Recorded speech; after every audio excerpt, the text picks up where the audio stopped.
Hello, j'espère que vous allez bien. Bienvenue dans cette nouvelle vidéo. Aujourd'hui, on va parler organisation. Je suis super contente de faire cette vidéo parce que j'adore m'organiser, j'adore planifier. Je sais que ça peut paraître bizarre, mais je suis comme ça depuis que je me suis lancée dans l'entrepreneuriat.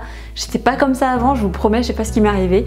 Bref, non mais en réalité, je suis vraiment contente d'avoir appris toutes ces techniques d'organisation parce qu'aujourd'hui, je travaille de manière beaucoup plus productive, beaucoup plus efficace. Je suis beaucoup moins fatiguée, je suis moins stressée aussi.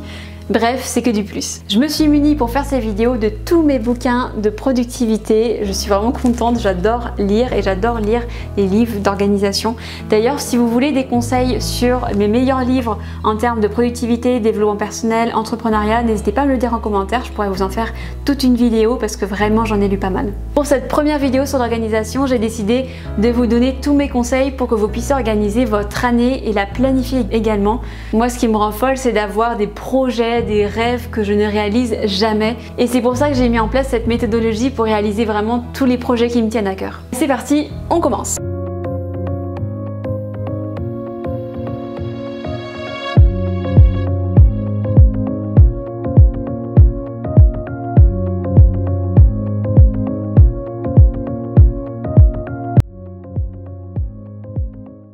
Alors pour la petite histoire, j'ai commencé à appliquer toutes ces méthodes quelques mois avant de m'être lancée dans l'entrepreneuriat et je pense que c'est l'une des raisons qui explique pourquoi je me suis lancée. J'ai réalisé plusieurs projets comme donner des cours dans l'enseignement supérieur, donner des formations, donner des conférences, parler face à un large public, être interviewée dans la presse, vivre de ma vie de consultante. Bref, tout ça grâce à la méthode que je vais vous partager aujourd'hui. Avant de commencer, n'hésitez pas à appuyer sur pause et à me dire en commentaire si vous faites partie de cette team organisation ou si à l'inverse, vous n'avez pas du tout l'habitude de visualiser votre année, de planifier, etc. Je serais vraiment ravie d'échanger avec vous en commentaire. Première étape, je définis 10 objectifs. L'idée là, c'est de vous poser dans un endroit calme. Moi, ce que j'aime faire, c'est me poser dans un jardin, dans un parc, dehors, face à la plage, sur ma terrasse. Bref, de me mettre dans un petit cocon, dans un endroit qui m'inspire et d'écrire mes 10 objectifs. Prenez un papier et un crayon, c'est hyper important de les noter à la main. Et notez quelle vie vous voudriez avoir dans un an. Voilà, imaginez la vie de vos rêves dans un an, fermez les yeux et vraiment ne vous bridez surtout pas. Imaginez la vie de vos rêves dans un an d'un point de vue professionnel, financier, santé, sport, personnel, entourage, etc. Surtout ne vous bridez pas, vous êtes tout seul ou toute seule face à votre papier, donc surtout autorisez-vous à rêver, c'est hyper important. Même si vous avez l'impression que certains objectifs vous ne pouvez pas les atteindre parce que en ce moment, je sais pas, vous avez des choses qui vous bloquent, vous avez des enfants, vous n'avez pas le temps, vous avez un métier trop prenant, eh bien ne pensez surtout pas à ça, juste visualisez votre vie et rêvez et on verra plus tard les problèmes, vous verrez, on s'organisera. Si rien ne vous vient en tête là en ce moment, c'est normal. Il faut vous poser, il faut prendre un papier et un crayon et commencer à écrire et vous verrez, ça viendra tout seul. Si vraiment au bout de, je sais pas, un quart d'heure, une demi-heure, rien ne vient, c'est pas grave, j'ai aussi une solution pour ça. Il y a quelques années, j'étais vraiment un peu perdue dans ma vie, je savais pas du tout ce que je voulais faire, c'était avant de me lancer dans l'entrepreneuriat. Et j'ai lu un livre qui m'a beaucoup aidé, c'est celui-là. Je vous mettrai le lien dans la description, il s'appelle Wake Up de Christine Newicki. Et je le trouve vraiment pas mal parce qu'il permet de définir notamment ses objectifs à un moment où on ne sait plus du tout ce qu'on veut faire de notre vie. C'est très méthodo aussi, très organisation, il suffit vraiment de suivre son plan d'action et il y a plein de petits exercices et je vous promets que vous allez trouver des réponses à vos questions, en tout cas je l'espère parce que moi il m'a beaucoup aidé. Maintenant que c'est fait, il faut choisir un seul objectif. Je sais que c'est pas simple, mais vous inquiétez pas, j'ai des petites astuces là aussi. Ce que je fais, c'est que parmi ces 10 objectifs, je définis le domaine dans lequel j'ai le plus envie d'évoluer. Là en ce moment, c'est d'un point de vue professionnel que j'ai plein de gros projets. Donc ce que j'ai fait, c'est que j'ai pris mes objectifs professionnels et j'ai fusionné ceux qui étaient vraiment les plus importants et ceux que je pouvais fusionner. Il y a souvent un lien entre vos objectifs, donc n'hésitez pas à les fusionner pour en faire qu'un seul. Choisissez vraiment l'objectif qui changerait votre vie si vous commencez à travailler là-dessus dès maintenant. Celui peut-être aussi où vous sentez la plus grosse frustration en voyant d'autres personnes le faire alors que vous avez toujours pas commencé. Ce que je vous conseille, c'est de l'écrire au présent et d'une manière positive. Il faut aussi qu'il soit le plus précis possible, si possible avec des chiffres par exemple. Une fois que j'ai fait ça, j'ai mon bel objectif devant moi, eh bien je définis les différents projets que je dois mettre en place pour accomplir cet objectif. Personnellement, là, l'un de mes plus gros objectifs de l'année, je vais vous le dire vraiment face à vous, allez, je vous dis tout, c'est de me relancer totalement en ligne, vraiment de me créer un vrai positionnement sur Internet. Et pour ça, j'ai deux projets. J'ai mon projet de production de contenu, que ce soit cette chaîne YouTube ou de me relancer sur les réseaux sociaux, et j'ai aussi ce gros projet de formation en ligne. Une fois que j'ai ces deux projets vraiment bien définis, eh bien, je vais les inscrire noir sur blanc quelque part sur un tableau Trello. Alors je ne sais pas quel outil vous utilisez vous dans votre quotidien professionnel, vous pouvez très bien utiliser un autre outil, mais moi j'adore Trello pour ça et je vais vous montrer comment je l'utilise. Alors voilà Trello. Trello c'est simplement un endroit où on peut créer des tableaux avec des colonnes et dans ces colonnes on peut mettre des petites étiquettes. C'est pas plus compliqué que ça.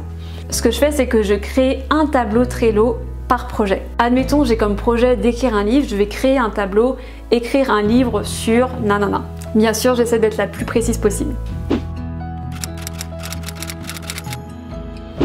Troisième étape, je reprends mon petit tableau et là ce que je fais c'est que je me crée ma première colonne. La première colonne pour moi c'est mon plan d'action.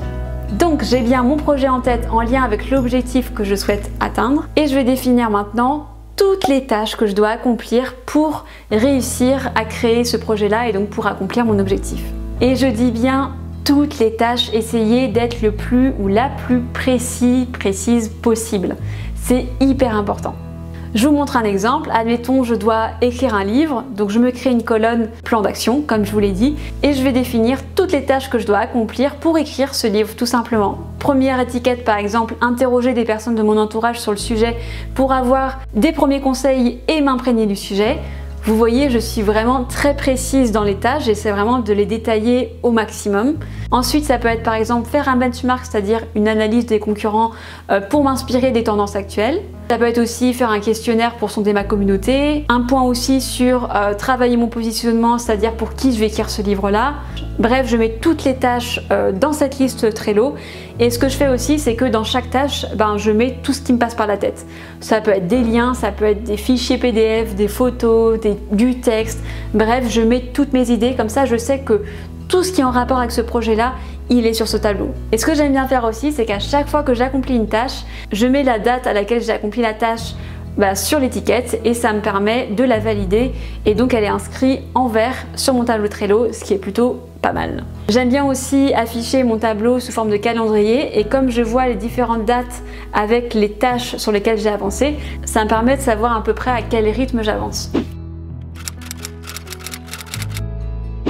Et la dernière étape, vous voyez, on est déjà rendu à la dernière étape, c'est une étape cruciale, ne vous arrêtez surtout pas avant de faire cette étape-là. C'est simplement la planification. Alors vous allez reprendre toutes les tâches que vous avez définies dans votre plan d'action et maintenant vous avez deux possibilités devant vous. La première possibilité, c'est de prendre toutes vos tâches et de les inclure une par une dans votre agenda sur 6 mois, 1 an, bref, sur le temps que ça prendra. L'avantage en faisant ça, c'est que c'est hyper précis et que vous aurez une vraie deadline en tête. Vous pourrez donner une deadline aussi aux personnes avec qui vous travaillez. Le gros inconvénient pour moi, c'est que finalement, je trouve ça assez strict et que si jamais vous n'arrivez pas à tenir le rythme, parce que c'est difficile de savoir combien de temps va vous prendre telle ou telle tâche, vous allez commencer peut-être à culpabiliser, en tout cas si vous avez une personnalité comme la mienne, vous risquez de culpabiliser à l'idée de devoir décaler certaines tâches et en plus vous allez devoir tout redécaler. Deuxième méthode, et personnellement c'est celle que j'applique, c'est que je définis dans mon agenda plutôt des plages horaires qui sont vraiment destinées à ce projet-là. Par exemple, pour écrire un livre, je vais définir 3 heures le matin et 3 heures le jeudi matin pour vraiment me consacrer à 100% à ce projet-là. Les avantages, c'est que vous avancez vraiment à votre rythme et que vous n'êtes pas stressé avec une deadline. L'inconvénient, c'est que vous n'avez pas de deadline en fait. Mais bon, personnellement, moi, ça me dérange pas trop pour mes gros projets comme ça de pas avoir une deadline hyper précise. En plus, je vous cache pas qu'au fur et à mesure de votre avancement, vous allez quand même avoir une petite idée de la fin de votre projet. Si votre agenda est plein à craquer et que vous n'arrivez ni à définir les tâches précisément, ni à définir des plages horaires spécialement dédiées à ce projet-là, j'ai bien peur de vous dire qu'il y a un problème. Parce que je vous ai demandé au début de cette vidéo quels étaient vraiment vos gros projets, quels étaient vraiment vos gros objectifs, ce qui vous plaît vraiment, ce que vous aimeriez être dans un an. Et là maintenant que je vous demande de remplir votre agenda, vous me dites ouais mais non j'ai pas le temps pour ça. Honnêtement, si ces projets vous tiennent à cœur, vous devez avoir du temps pour ça. Je pense que la meilleure méthode dans ce cas-là, c'est juste de faire un gros tri dans votre vie professionnelle ou votre vie personnelle si c'est un projet personnel. Mais en tout cas, il faut faire du tri pour alléger votre agenda, vous n'avez pas le choix. Dernier conseil, une fois que c'est planifié, on ne touche pas à ces séances. Vraiment, c'est hyper important. Moi, personnellement, j'ai fait un pacte avec moi-même et il est hors de question que je touche à ces plages horaires qui sont consacrées à mes gros projets. Si vraiment j'ai un imprévu, que j'ai pas le choix pour un client par exemple, eh bien je prends cette plage horaire et je la mets ailleurs durant la semaine. Pas le choix. Voilà ma méthode pour vraiment réaliser mes gros projets. Vous voyez, en fait, finalement, il n'y a rien de sorcier. Ce que je fais, c'est simplement prendre mes projets, les définir précisément en petites tâches parce que vraiment de découper le projet ça permet d'avancer pas à pas et de pas trop avoir conscience de la grosse montagne qu'on doit gravir. C'est une méthode simple mais pour moi elle a littéralement changé ma vie. D'ailleurs je vous lance le challenge cette semaine parce que je veux pas rester toute seule dans ce délire là, non, vous allez venir avec moi. Je vous lance le challenge de définir votre année et d'imaginer votre vie dans un an cette semaine. Vous prenez un petit moment cette semaine, 1 heure, 2 heures, mais vraiment faites-le, c'est hyper important. Je vous promets que depuis que je fais ça, j'ai cette attitude d'entrepreneur. Pour moi, un entrepreneur, c'est quelqu'un qui va visualiser ses objectifs et qui va tout faire pour les atteindre. Il va surtout pas s'arrêter à de la visualisation, il va plutôt vraiment définir des tâches très concrètes pour atteindre cet objectif. N'hésitez pas à me dire en commentaire si vous allez vous lancer dans ce petit challenge que je vous lance. J'ai trop hâte de vous lire. Si cette vidéo vous a plu, mettez un petit j'aime, ça me permet de savoir si ce type de contenu vous plaît. N'hésitez pas à vous abonner à ma chaîne YouTube et à cliquer sur la petite cloche pour être au courant des prochaines vidéos qui vont sortir. On se retrouve la semaine prochaine, je vais vous faire une nouvelle vidéo sur l'organisation. Je vais vous partager mes outils et toutes mes méthodes d'organisation de freelance et d'entrepreneur. L'idée c'est vraiment de vous aider cette fois dans votre quotidien. On se dit donc à la semaine prochaine et en attendant, rendez-vous en commentaire.